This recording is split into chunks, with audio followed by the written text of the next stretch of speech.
Eu lembro quando eu me converti, o meu irmão chegou e falou assim, eu descobri onde tá o número da besta. Eu falei, sério, onde tá? Eu queria saber também, né? Porque eu não queria usar.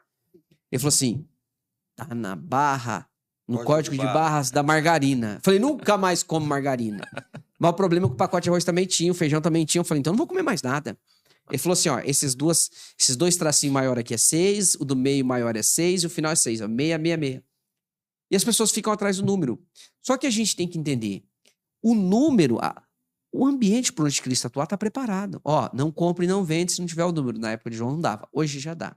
Eu já ouvi dizer que o número da besta, esse 666, é o www, Também, representar se o você... 6 no hebraico. Exato. Se você converter, fica vav, o equivalente. As letras, os símbolos vocálicos, as letras hebraicas, ela tem equivalente numérico. Daria. Porque eles, o World Wide Wide, poderia ser o World Net Wide. Aí seria WNW, não daria 666. Não daria. Vai colocar www, dá 666. Mas tem gente que fala isso. Mas assim, o número, quando ele for usado, quando ele for exigido, a igreja não estará aqui. E um detalhe, não é só usar o número, porque os crentes falam assim, não, pastor, mas e se eu estiver usando o número sem saber? Eles esquecem que tem que ter um ato volitivo. Como assim? A pessoa tem que querer usar. Porque senão o anticristo podia fazer o quê? Dissimuladamente ele colocar esse número em alguma coisa e enfiar nas pessoas. As pessoas não sabem. Ou então prender a pessoa na marra e a pessoa não sabe, não quer. Tem que ter um ato volitivo, a pessoa tem que querer o número. Não é só usar o número. Você tem que querer o número e adorar a besta antes de receber o número. Tem que ter um ato de vontade, dizer, eu quero. Então, ato de apostasia deliberado. Porém, tem que entender, se não deixar, não vai comprar, não vai comer, não vai beber. Exato, exato. E é um ato de apostasia deliberado. Olha o que diz aqui, ó. É o que diz a Bíblia. As pessoas às vezes se esquecem disso, ó. O Apocalipse aqui, deixa eu ver, acho que é o 14. É o 14, ó. Vai dizer aqui, ó, versículo 9, Apocalipse 14, 9, vai dizer, ó.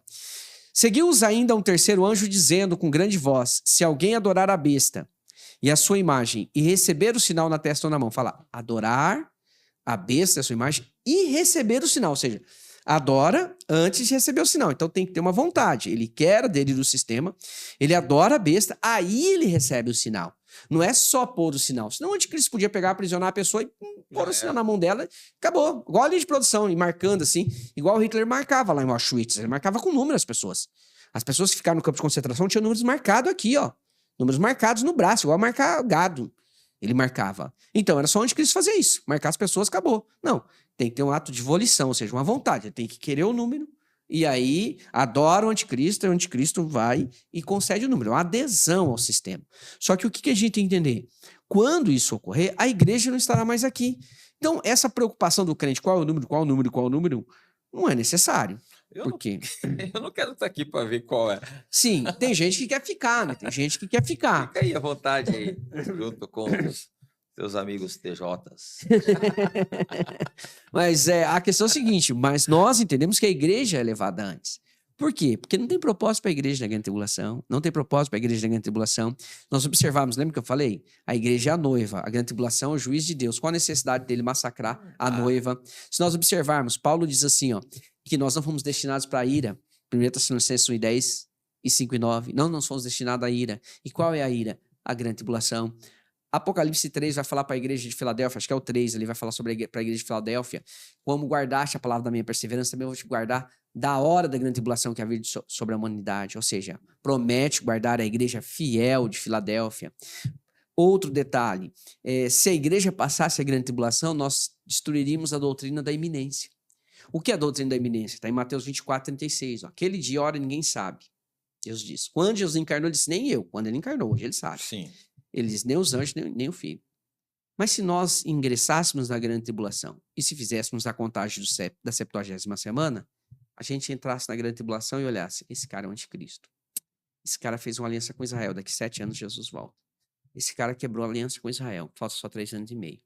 Era só contar os 3 anos e meio. Ficaria fácil. Exato, porque a grande tribulação ela é fracionada, é um período de 7 anos fracionados em blocos de 3 anos e meio, que às vezes é usado os 1260 dias, tempo e metade de tempo, ou então 3 dias e meio, ou então 42 meses. Então, são 7 anos, você vai encontrar várias vezes essa referência no Apocalipse. São 7 anos fracionados em blocos de 3 anos e meio. Entendeu? Pastor, é muita coisa, né, rapaz? De vez em quando dá uma bugada na mente da gente assim, porque é um assunto complexo, né? Sim. Apocalipse, escatologia, fim do tempo, volta de Cristo. É um assunto complexo. E o que as pessoas precisam entender, né, pastor? Não precisa ter medo, né, do Não, Apocalipse. não, não. Eu fui dar uma aula de escatologia numa igreja e era para as irmãs. Era professores do departamento infantil e de adolescente. E o diretor da escola, da igreja, tinha sido aluno meu. Ele falou, pastor, eu queria, porque as irmãs às vezes reclamam que vão dar aula para os adolescentes, e os adolescentes têm umas perguntas, meu irmão. O pessoal acha que, sim, os adolescentes têm as perguntas mais complexas que tem de escatologia dos É adolescentes. porque é dúvida natural. Sim, sim.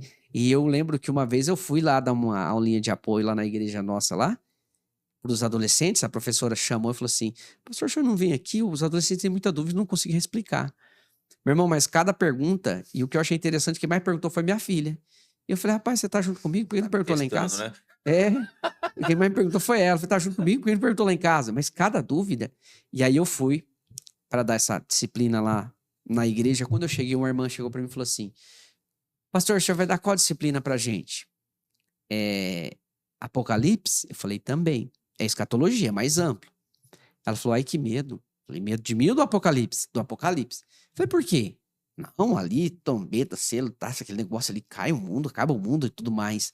E a maioria dos crentes tem medo. Primeira vez que eu li Apocalipse, rapaz do céu, eu li Apocalipse, eu chegava a estremecer. Primeira vez que eu li, né?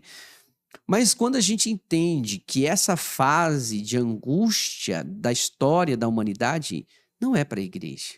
A igreja é arrebatada antes. Capítulo 4 ao 19. Apocalipse a gente pode dividir assim, ó.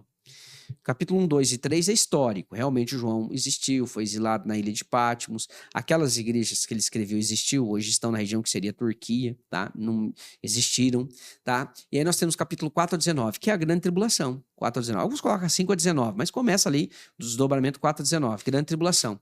Quando terminar a grande tribulação com a batalha do Armagedon, nós temos o capítulo 20 do Apocalipse, que ele começa com o quê? Prisão de Satanás e milênio.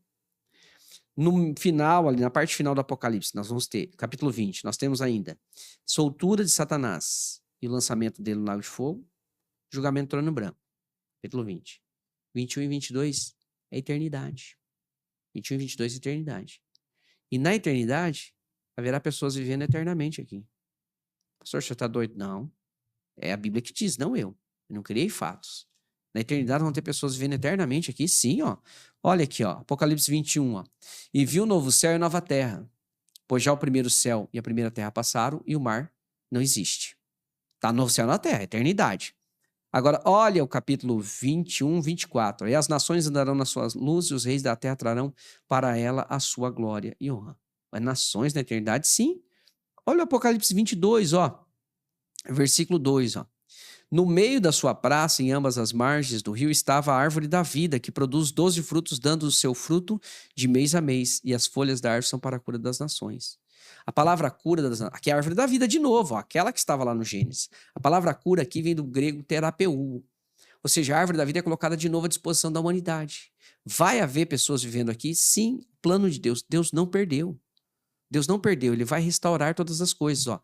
Deus gera, Satanás degenera e Deus regenera. O Apocalipse nada mais é que a destruição do presente sistema para implantar o reino de Deus. Começa com o milênio e continua com a eternidade. Aquela pessoa, o indivíduo, que ele não foi arrebatado, na grande tribulação ele aceita Jesus. E ele não morre, no final da grande tribulação ele está vivo. Ele entra no milênio vivo, que é o julgamento das nações. Ele entrando no milênio vivo, ele não morre no milênio, a não ser que ele peque. Ele entra na eternidade vivo. E vai haver pessoas vivendo eternamente aqui? Mas a Bíblia está dizendo. Rapaz. Cumpre-se a promessa que Deus fez para Abraão. A terra sua, Abraão, até quando? Para sempre. Cumpre-se a promessa que Deus fez para o Davi. Você vai ter um reino, Davi, eterno.